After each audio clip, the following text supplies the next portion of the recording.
So what are we celebrating Raila about, saying how he was a great leader, he fought for the justice of this country, and he wanted a better Kenya?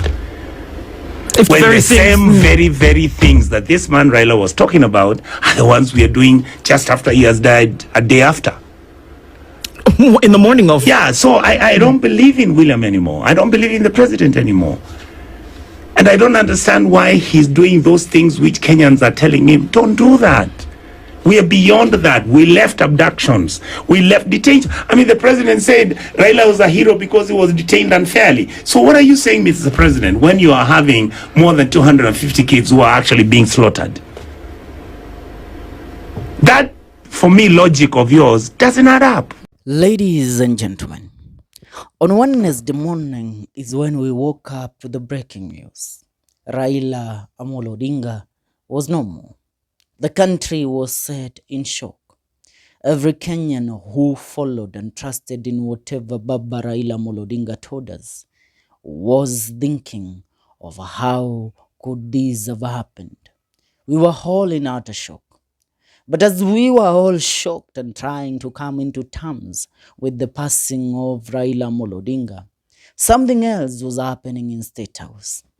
President William Ruto, as we awaited him to inform us on what had really happened to our hero Raila Amolo Odinga, the president was busy signing some backdoor bills into law.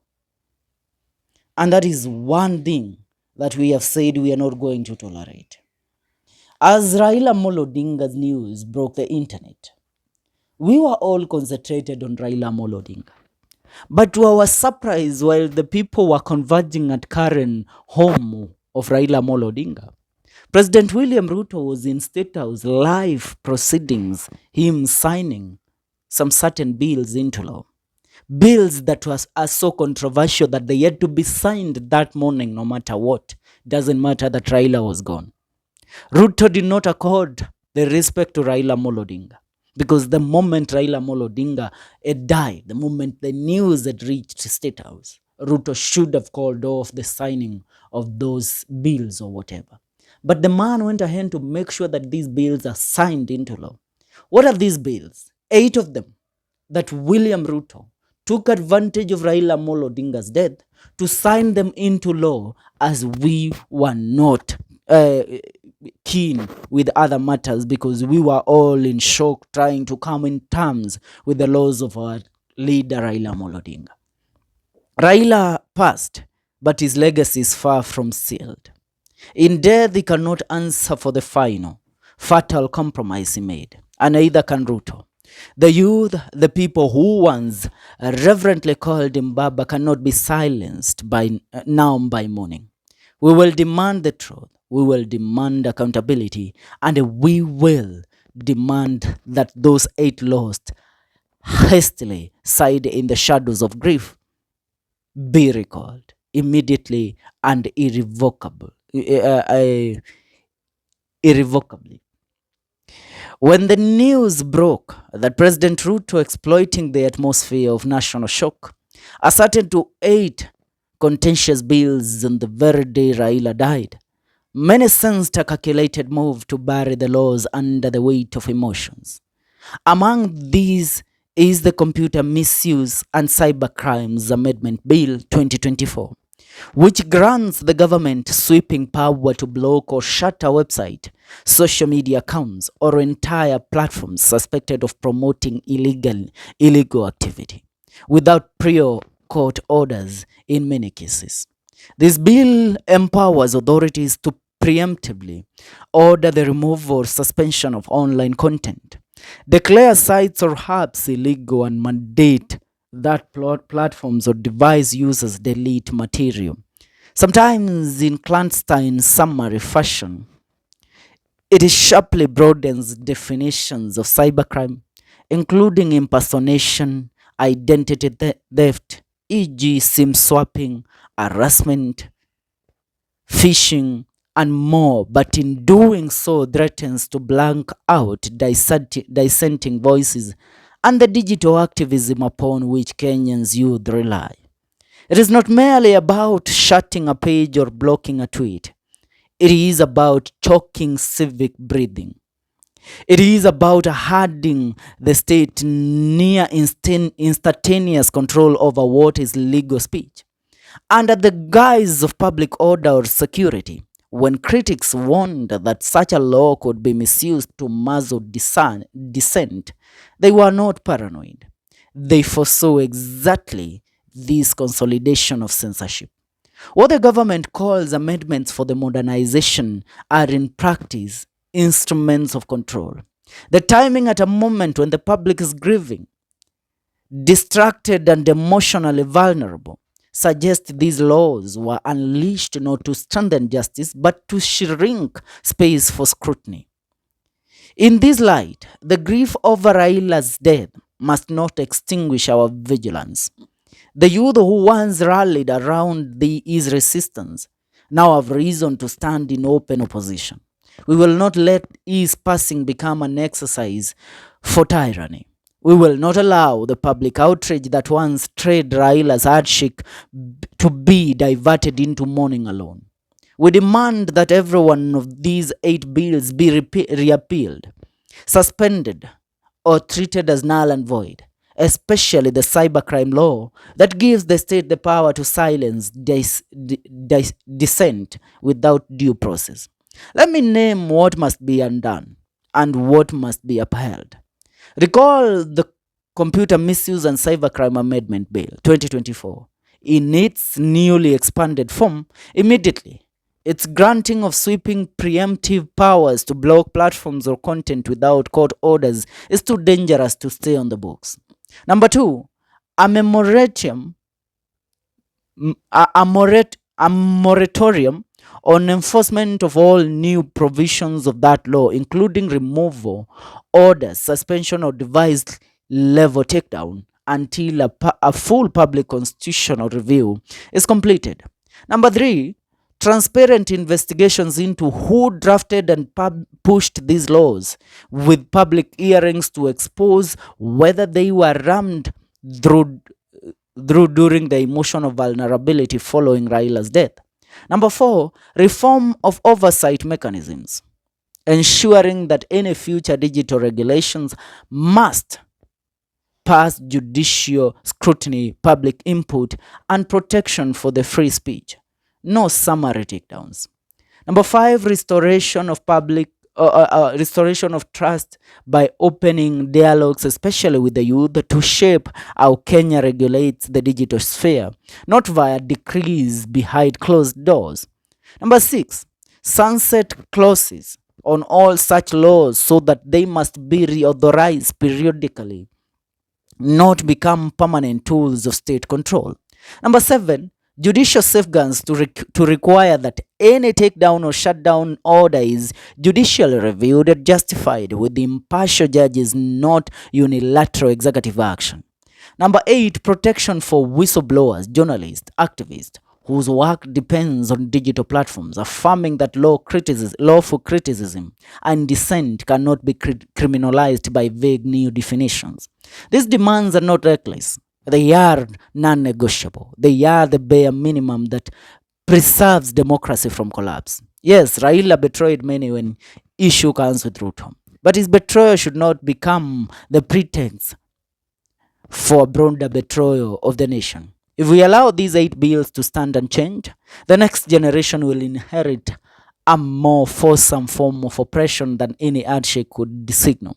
We will hold Raila's memory to account for his last misstep, for failing to hail the departure with the youth, for enabling in his final political act a moment of authoritarian advance. But we will also hold Ruto and these architects fully accountable, not with sentiment, not with passive mourning, but with civic resistance, judicial challenges, international eyes, and unerring demands. This is not just about Raila's legacy. It is about Kenya's future. The youth who once walked the streets chanting his name now stand at a crossroad, to withdraw in despair or to rise in defense of the space he once symbolized. We must choose the latter. Rest in peace, Jacom. but may your death be the birthplace of our resolve. We will not surrender to fear. We will not let silence be your final legacy. We will fight and we will win accountability for you, for us, and for the Kenya you once dreamed of. Apart from the Computer Misuse Cybercrime Act, there is another bill that was also passed, and that is in regards to the privatization of public entities, something that we all saw happening a few days ago. I remind you that William Ruto and his government has been secretly selling public properties of public companies to private companies or private entities. Now, the newly signed laws, which includes the National Land Commission Amendment Bill 2023, Land Amendment Bill 2024, Wildlife Conservation and Management Amendment Bill 2023, and the Computer Misuse and Cybercrime Bill 2024. Among others are the National Police Service Commission Amendment Bill, Air Passenger Service Charge Amendment Bill, Virtual Asset Service Providers Bill, and the Privatization Bill. Now, I dare say that most of these bills, if you read them clearly, if you are a person that loves to look deep into stories, then this is something that you cannot let surpass you. Because, yes, we might all be lost into mourning Raila Odinga.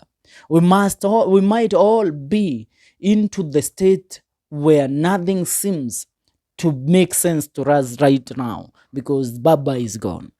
But let me tell you, Raila Odinga stood for what is right. Raila Odinga defended this country, defended the properties of this republic. Now, Ruto and his minions are secretly turning this country into state capture. And more so, what hurts most is seeing that William Ruto took advantage of the death of Raila Odinga. And that is when he went ahead to impose these draconian bills on us. Something that actually doesn't make sense. You know, you can't tell me William Ruto depended on Raila in everything when Raila Odinga was alive. And now, Baba is gone. William Ruto, the morning that Baba goes, William Ruto makes sure that before he even goes to condole with the family of Raila Odinga, he signs these bills into law.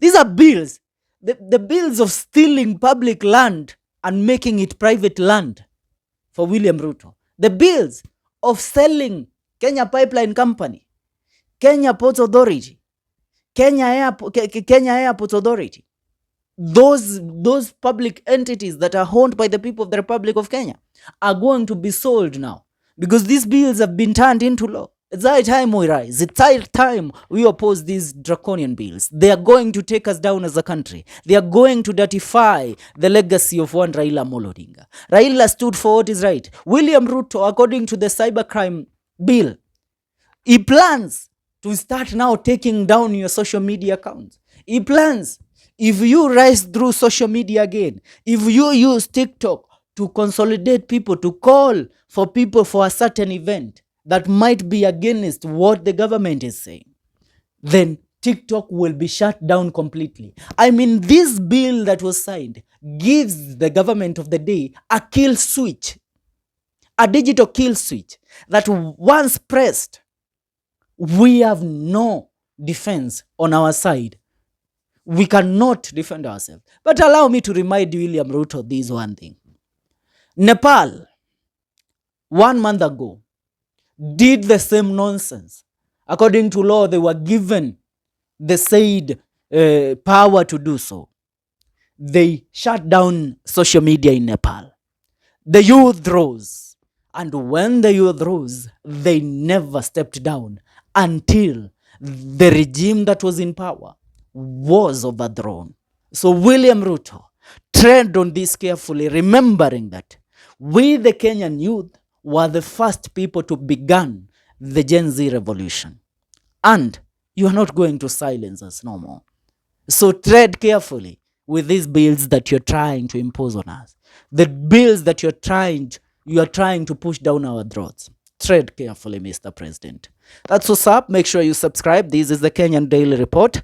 See you in our next video. My good name is Felix Mwenda.